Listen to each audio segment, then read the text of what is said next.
मेरे सर पे रख दो बाबा अपने ये दोनों हाथ, देना हो तो दीजिए जन्म जन्म का साथ, देना हो तो दीजिए जन्म जन्म का साथ। जय श्री हरि। आज की कथा राजा पृथु के जन्म और चरित्र का वर्णन। ऋषियों ने कहा, महाभाग सूत जी, अब महात्मा राजा पृथु के जन्म का विस्तार के साथ वर्णन कीजिए। पृथु ने जिस प्रकार इस पृथ्वी का दोहन किया तथा देवताओं, पितरों और तत्ववेता मुनियों ने भी जिस प्रकार उसको दुहा था, ये सब प्रसंग मुझे सुनाइए। सूत जी बोले, द्विजवरों, मैं वेन कुमार पृथु के जन्म, पराक्रम और क्षत्रोचित पुरुषार्थ का विस्तार के साथ वर्णन करूंगा। ऋषियों ने जो रहस्य की बातें कही हैं, उन्हें भी बताऊंगा। जो प्रतिदिन वेन नंदन पृथु की कथा को विस्तार पूर्वक कहेगा, उसके साथ जन्म के पाप नष्ट हो जाएंगे। पृथु का जन्म वृत्तांत तथा संपूर्ण चरित्र ही पापों का नाश करने वाला और पवित्र है। पूर्व काल में अंग नाम के प्रजापति थे, जिनका जन्म अत्रि वंश में हुआ था। वे अत्रि के समान ही प्रभावशाली, धर्म के रक्षक, परम बुद्धिमान तथा वेद और शास्त्रों के तत्वज्ञ थे। उन्होंने ही संपूर्ण धर्मों की सृष्टि की थी। मृत्यु की एक परम सौभाग्यवती कन्या थी, जिसका नाम था सुनीता। महाभाग अंग ने उसी के साथ विवाह किया और उसके गर्भ से वेन नामक पुत्र को जन्म दिया। जो धर्म का नाश करने वाला राजा वेन वेदोक्त सदाचार रूप धर्म का परित्याग करके काम, लोभ और मोहवश पाप का ही आचरण करता था। मद और मात्सर्य से मोहित होकर पाप के ही रास्ते चलता था। उस समय संपूर्ण द्विज वेदाध्ययन से विमुख हो गए। वेन के राजा होने पर प्रजाजनों में स्वाध्याय और यज्ञ का नाम भी नहीं सुनाई पड़ता था। यज्ञ में आए हुए देवता यजमान के द्वारा अर्पण किए हुए सोम रस का पान नहीं करते थे। वे दुष्ट आत्मा राजा ब्राह्मणों से प्रतिदिन यही कहता था कि वे स्वाध्याय ना करें, होम करना छोड़ दो, दान न दो और यज्ञ भी न करो। प्रजापति वेन का विनाश काल उपस्थित था और इसलिए उसने ये क्रूर घोषणा की थी। वे सदा यही कहा करता था कि मैं ही यज्ञ करने के योग्य देवता, मैं ही यज्ञ करने वाला यजमान तथा मैं ही यज्ञ क्रम हूँ। मेरे ही उद्देश्य से यज्ञ और होम का अनुष्ठान होना चाहिए। मैं ही सनातन विष्णु, मैं ही ब्रह्मा, मैं ही रुद्र, मैं ही इंद्र तथा सूर्य और वायु हूँ। हव्य और काव्य का भोक्ता भी सदा मैं ही हूँ, मेरे सिवा दूसरा कोई नहीं। ये सुनकर महान शक्तिशाली मुनियों को वेन के प्रति बड़ा क्रोध हुआ। वे सब एकत्रित होकर पाप बुद्धि राजा के पास जाकर बोले, राजा को धर्म का मूर्तिमान स्वरूप माना गया है, इसलिए प्रत्येक राजा का ये कर्तव्य है कि वे धर्म की रक्षा करें। हम लोग 12 वर्षों में समाप्त होने वाले यज्ञ की दीक्षा ग्रहण कर रहे हैं। तुम अधर्म ना करो, क्योंकि ऐसा करना सत्पुरुषों का धर्म नहीं है। महाराज, तुमने ये प्रतिज्ञा की है कि मैं राजा होकर धर्म का पालन करूंगा, अतः उस प्रतिज्ञा के अनुसार धर्म करो और सत्य एवं पुण्य को आचरण में लाओ। ऋषियों की उपयुक्त बातें सुनकर वे क्रोध से आग बबूला हो उठा और उनकी ओर दृष्टिपात करके द्वितीय यमराज की भांति बोला, अरे तुम लोग मूर्ख हो, तुम्हारी बुद्धि मारी गई है, अतः निश्चय ही तुम लोग मुझे नहीं जानते। भला ज्ञान, पराक्रम, तपस्या और सत्य के द्वारा मेरी समानता करने वाला इस पृथ्वी पर दूसरा कौन है? मैं ही संपूर्ण भूतों और विशेषित सब धर्मों का उत्पत्ति का कारण हूँ। यदि चाहूँ तो इस पृथ्वी को जला सकता हूँ, जल में डुबा सकता हूँ और पृथ्वी और आकाश को रूंध सकता हूँ। जब वेन को किसी प्रकार भी अधर्म मार्ग से हटाया ना जा सका, तब महर्षियों ने क्रोध में भरकर उसे बलपूर्वक पकड़ लिया। वे विवश होकर छटपटाने लगा। उधर क्रोध में भरे हुए ऋषियों ने राजा वेन की बाईं जांघ को मथना आरंभ कर दिया। उससे काले अंजन की राशि के समान एक नाट्य कद का मनुष्य प्रकट हुआ। उसकी आकृति विलक्षण थी। लंबा मुंह, विकराल आंखें, नीले कवच के समान काला रंग, मोटे और चौड़े कान, बेडोल बढ़ी हुई बाहें और विशाल भद्दा सा पेट, यही उसका हुलिया था। ऋषियों ने उसकी ओर देखा और कहा, निश्चित बैठ जाओ। उनकी बात सुनकर भय से व्याकुल होकर वे बैठ गया। ऋषियों ने निश्चित कहकर उसे बैठने की आज्ञा दी थी, इसलिए उसका नाम निषाद पड़ गया। पर्वतों और वनों में ही उसकी वंश की प्रतिष्ठा हुई। निषाद, किरात, भील, नाहलक, भ्रमर, पुलिंद तथा और भी जितने म्लेच्छ जाति के पापचारी मनुष्य हैं, वे सब वेन के उसी अंग से उत्पन्न हुए हैं। तब ये जानकर के राजा वेन का पाप निकल गया, समस्त ऋषियों को बड़ी प्रसन्नता हुई। अब उन्होंने राजा के दाहिने हाथ का मंथन आरंभ किया। उससे पहले तो पसीना प्रकट हुआ, किंतु जब पुनः जोर से मंथन किया गया तब वेन के उस सुंदर हाथ से एक पुरुष का प्रादुर्भाव हुआ, जो 12 आदित्यों के समान तेजस्वी थे। उनके मस्तक पर सूर्य के समान चमचमाता हुआ मुकुट और कानों में कुंडल शोभा पा रहे थे। उन महाबली राजकुमार ने आजगव नाम का आदि धनुष, दिव्य बाण और रक्षा के लिए कांतिमान कवच धारण कर रखे थे। उनका नाम पृथु हुआ। वे बड़े सौभाग्यशाली वीर और महात्मा थे। उनके जन्म लेते ही संपूर्ण प्राणियों में हर्ष छा गया। उस समय समस्त ब्राह्मणों ने मिलकर पृथु का राज्याभिषेक किया।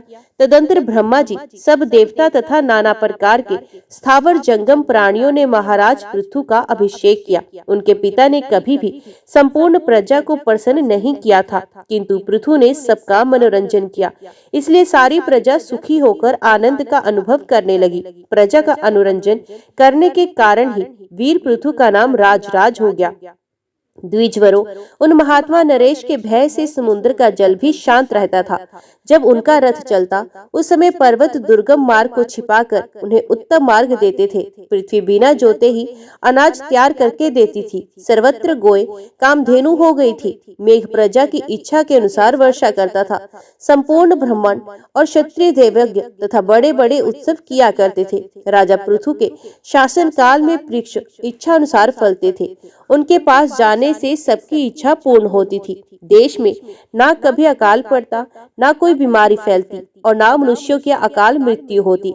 सब लोग सुख से जीवन बिताते और धर्मानुष्ठान में लगे रहते थे। ब्राह्मणों, प्रजाओं ने अपनी जीवन रक्षा के लिए पहले जो अन्न का बीज बो रखा था, उसे एक बार ये पृथ्वी पचाकर स्थिर हो गई। उस समय सारी प्रजा राजा पृथु के पास दौड़ आई और मुनियों के कथनानुसार बोली, राजन, हमारे लिए उत्तम जीविका का प्रबंध कीजिए। राजाओं में श्रेष्ठ पृथु ने देखा प्रजा के ऊपर बहुत बड़ा भय उपस्थित हुआ। ये देखकर तथा महर्षियों की बात मानकर महाराज पृथु ने धनुष और बाण हाथ में लिया और क्रोध में भरकर बड़े वेग से पृथ्वी के ऊपर धावा किया। पृथ्वी गाय का रूप धारण करके तीव्र गति से स्वर्ग की ओर भागी। फिर ब्रह्मा जी, भगवान श्री विष्णु तथा रुद्र आदि देवताओं की शरण में गए, किंतु कहीं भी उसे अपने बचाव का स्थान नहीं मिला। अंत में अपनी रक्षा का कोई भी उपाय ना देखकर वे वेन कुमार पृथु की ही शरण में गए और वाणों की आघात से व्याकुल हो उन्हीं के पास खड़ी हो गई। उसने नमस्कार करके राजा पृथु से कहा, महाराज, रक्षा करो, रक्षा करो। महाप्राज्ञ, मैं धारण करने वाली भूमि हूँ।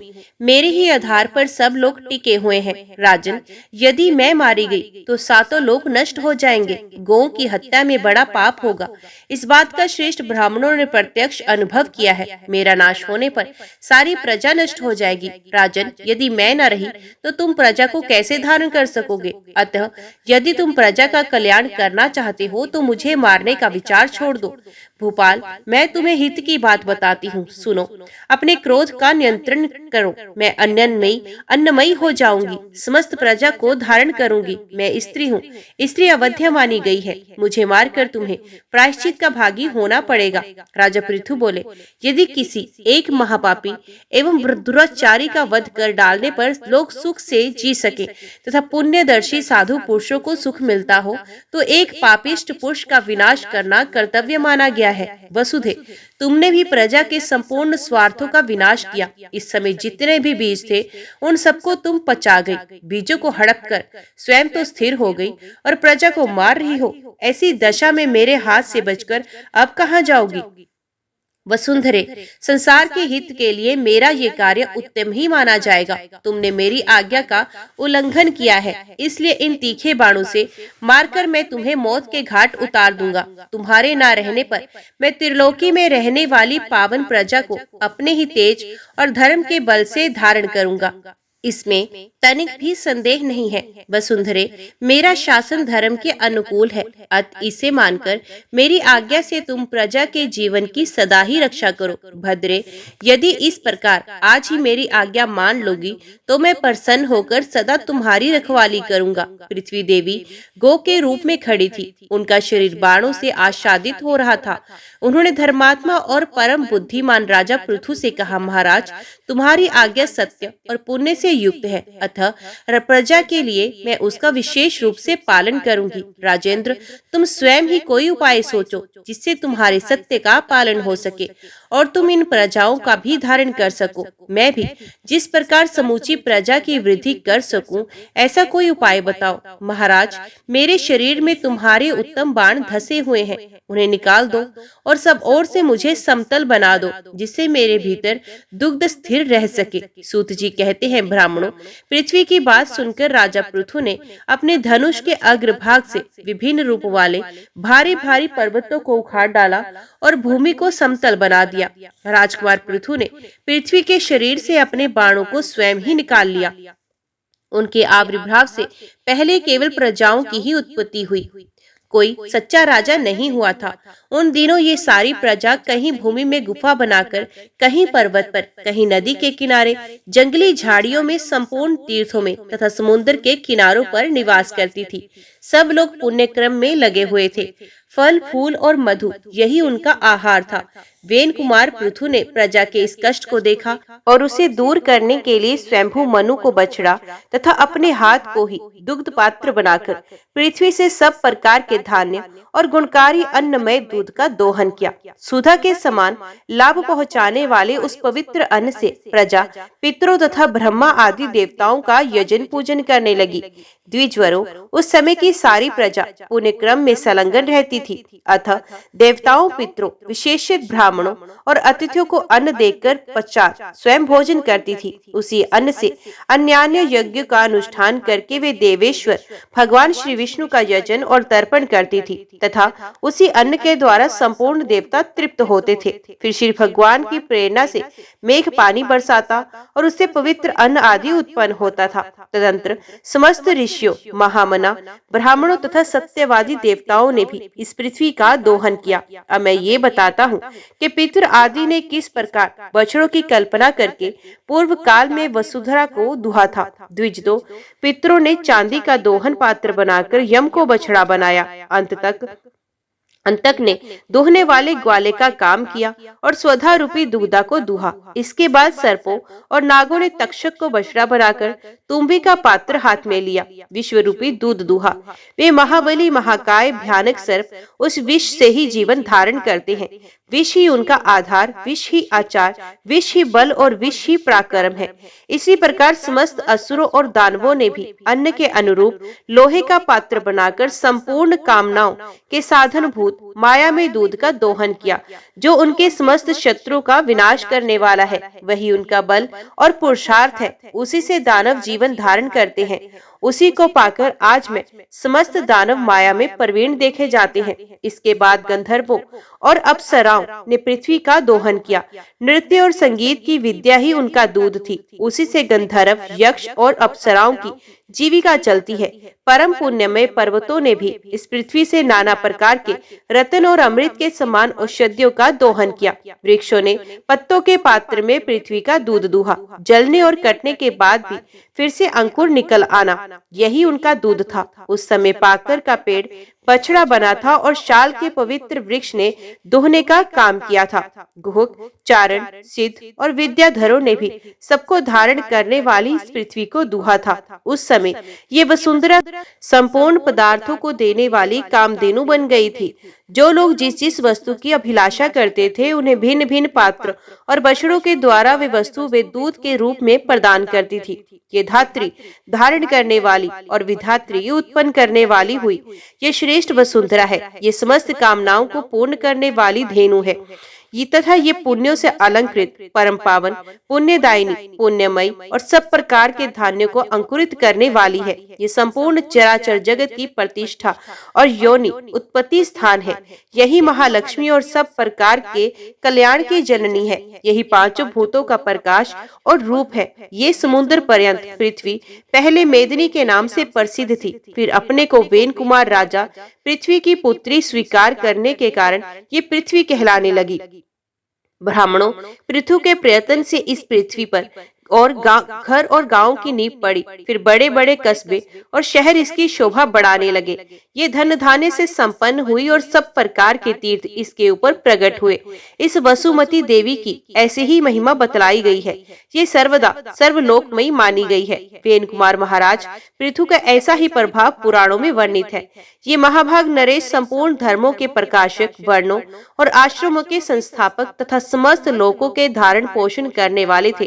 जो सौभाग्यशाली राजा इस लोक में वास्तविक राजपद प्राप्त करना चाहते हो, उन्हें परम प्रतापी राजा वेन कुमार पृथु को नमस्कार करना चाहिए। जो धनुर्वेद का ज्ञान और युद्ध में सदा ही विजय प्राप्त करना चाहते हो, उन्हें भी महाराज पृथु को प्रणाम करना चाहिए। सम्राट पृथु राजा महाराजाओं को भी जीविका प्रदान करने वाले थे। द्विजवरों, ये प्रसंग धन, यश, आरोग्य, पुण्य प्रदान करने वाला है। जो मनुष्य महाराज पृथु के चरित्र का श्रवण करता है, उसे प्रतिदिन गंगा स्नान का फल मिलता है तथा वे सब पापों से शुद्ध होकर भगवान श्री विष्णु के परम धाम को जाता है। जय श्री हरि। आज की वीडियो में इतना ही। उम्मीद करती हूँ वीडियो आपको पसंद आई होगी। वीडियो पसंद आई हो तो वीडियो को लाइक और चैनल को सब्सक्राइब जरूर कीजिएगा। जय श्री हरि लिखकर कमेंट बॉक्स में अपनी हाजिरी और अपने सुझाव देना ना भूलेगा। तो मिलते हैं अगली कथा अगले अध्याय के साथ। तब तक के लिए देखते व सुनते रहिए। जय मां कंजक, जय माता दी।